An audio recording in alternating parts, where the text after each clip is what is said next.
Thank you very much. I wanted to talk about OBIS. OBIS has been mentioned during the day. And OBIS is the Ocean Biogeographic Information System. And I would like to talk about the possibilities of OBIS contributing to the UN decade of the ocean.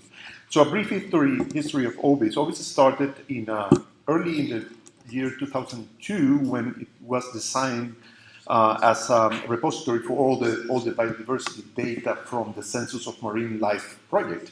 And this was the legacy, as Julian mentioned this morning, of the census after the census ends in 2010. In 2009, the project was adopted by the IOC UNESCO under the IODE program, and now we are operating since 2011 at Oostende after the project was moved from Rotterdam University to Belgium. So OBIS is a database of, it's actually much more than a database, but it's basically a database of marine biogeographic information. We actually hold more than 55 million records from almost 125,000 marine species, from almost 3,000 different data sets coming from more than 800 institutions. And provided all around the world by our network of more than 33 regional OBIS nodes. But OBIS is what we like to call an ecosystem that interacts from its core, which is composed by tools, training, programs, and data services, interacts with partners, our users, and our nodes. And we also promote the interaction between the partners, users, and nodes. We understand that we have different kind of users, and we understand also that we have different kind of nodes that provide data services, and not almost all, but some of them provide also training to the data providers all around the world. So speaking about the regional nodes, we have actually 32 regional nodes all around the world. And those nodes have the responsibility of collecting data, engaging with the data providers, performing quality control and quality assurance of the data that comes into the system and distribute in our portal. Also, OBIS promotes very strongly the collaboration between scientists, so that you can see how, for example, by now there are more than 1,000 papers citing OBIS as a main data source from almost 3,000 scientists all around the world, and you can see how the connection between the different countries exists because of OBIS, but it's a catalyzing element between the scientists. And why we say that OBIS is a good database, a good system? Because OBIS is based in standards. So for the data collection and the data storage, we use Darwin Core, which is a standard schema for storing biodiversity data. And we also use another standard, which is the Ecological Metadata Language, EML, which is compatible with the ISO standards as well. And both are integrated into our system. We also have a very strong set of quality control procedures, almost 30 different quality control procedures that are applied to the data, from taxonomic quality control, geography checks, depth checks, completeness, data format. We have some required fields. And we also check for outliers, spatial and environmental outliers, and every single record in OBIS is flagged according to these quality control procedures we put on the data. So we have in the database represented almost all the spectrum of marine biodiversity, representing more or less the same proportion that you can find in the nature. For example, the green bar here is fishes, which are one of the most abundant groups in the ocean. So followed by gastropods, polychaetes, etc., etc. And we have a lot of records coming after the census end by the 2000 and 2000. But we have a gap in the temporal coverage of the data. We'll talk about this later. We also have some gaps in the spatial domain, and you can see this is a number of records, species, and sampling events, and you can see that most of the records come from the surface of the ocean, which is easy to sample, and also nearby the continent, so in the continental platform. So we have a hole, a gap in the middle of the ocean. So if you add everything together, you can say that 2/3 of our knowledge comes from the top layer of the ocean, which is more or less 5% of the volume of the ocean, which is not too much.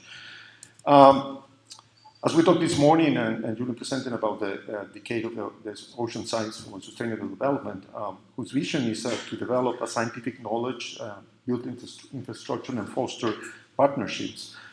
They have some envision some outcomes from this decade to transform the knowledge, to measure impacts, to reduce vulnerability, to bolster observing system, deliver data, and accelerate transfer of marine information technology. So we think that OBIS can contribute to a few of them, and I will go one by one, not all, but few of them. For example, delivering the best available knowledge for decision making. We have now a new version of our portal, OBIS 2.0, that has just been released, and there is demo if you are interested in look at that during the coffee breaks. You can go and see how it works. So it's very easy to search the information and to obtain information. And you, for example, can ask for all the biodiversity record existing in the Caribbean region.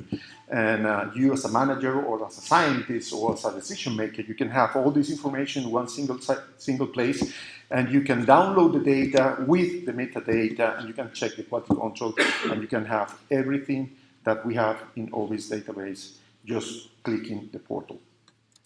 So also, one of the things we have, which make us very strong, is that we integrate the data. For example, if you look information for one particular species, Abra alba, which is a small bivalve shell that inhabits the eastern Atlantic Ocean and Mediterranean, and OBIS has almost 50,000 occurrence records for this species.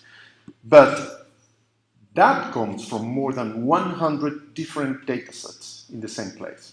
So in OBIS, we are integrating data to facilitate the user to discover the information we have. So we think that with this particularity that we have, we also bolster the ocean observing system, data system, because if we provide the people a way to integrate the data with other databases, it's more easy to them, or it's more, it's easy to them to say, okay, I will collaborate with the system, because we are not, as I used to joke normally, we cannot put a gun in the head of the scientists or the monitoring managers to say, okay, you have to put the data into OBIS. No, it's not that way. We have to provide a system that is good for them. So they say, okay, we want to put the data because it's useful for us and useful for the users at the end. So we also foster the ocean observing system because we design different schemas for the data. For example, we have been working with this event core schema that allows us to incorporate environmental data and sampling description of the procedure, how the sample was collected, along with the biodiversity data. So, for example, with that, we can accommodate, for example, profile data with occurrence data easily, very easily, as long as we can handle standardized vocabularies right now.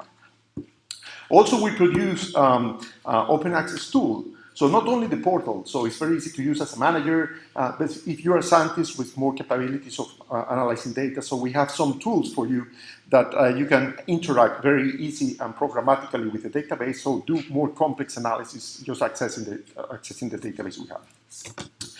Also, we are promoting collaboration between different groups and different initiatives all around the world, and this is one case, for example, with the Marine Biodiversity Observation Network called project. This is from GEO Group in the Americas, and this is a project that deals with, it's a continuation of the Nagisa project, which was a project from the Science of Marine Life to study the rocky shore communities.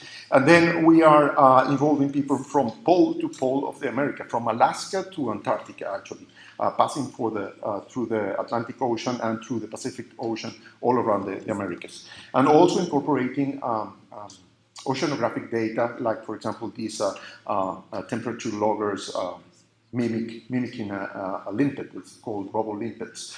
So we incorporate the information about biodiversity with environmental data we are taking.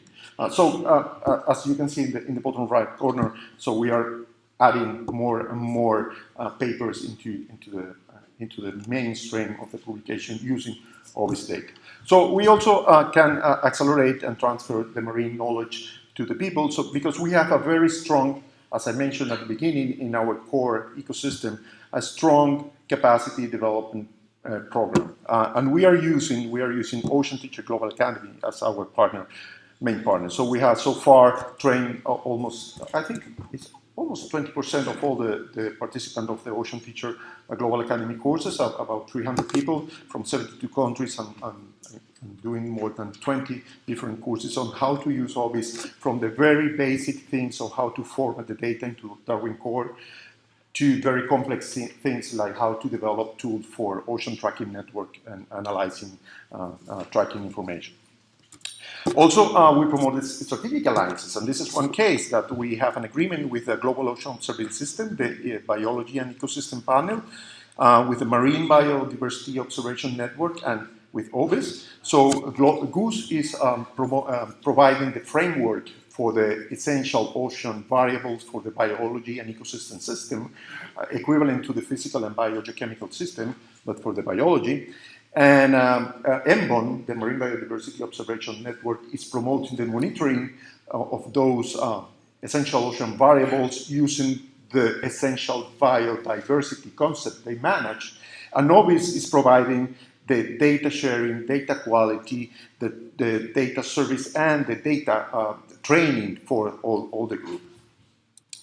Also, we are collaborating with many international processes, like, for example, different assessment, like the UN World Ocean Assessment, the IPBS.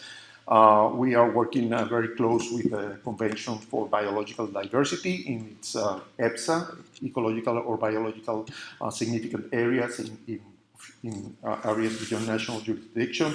Vulnerable marine ecosystem from the FAO, Deep Sea, GOOS, as I mentioned, MBON, etc., etc. So we are participating in many international processes. So finally, we have now, during this coming decade of the ocean, many opportunities. For example, we are looking at new technologies, new ways of collecting data, new ways of providing good quality data. We will have emerging partnerships. That's definitely a good, definitely the path we have to follow. And we will probably have mandate from multilateral organization, which is a big responsibility for OBIS. And we also have this essential ocean variable framework with these near real-time monitoring systems. But also the opportunities come with many challenges. For example, we have, and we have to agree that we have a delay in data availability. It's very difficult to say to scientists to deliver the data the same day they collect it. They want to keep the data for publication, so we have to deal with that. We have new data types, like, for example, environmental DNA, cytobots, images that can produce you thousands of records in a matter of minutes.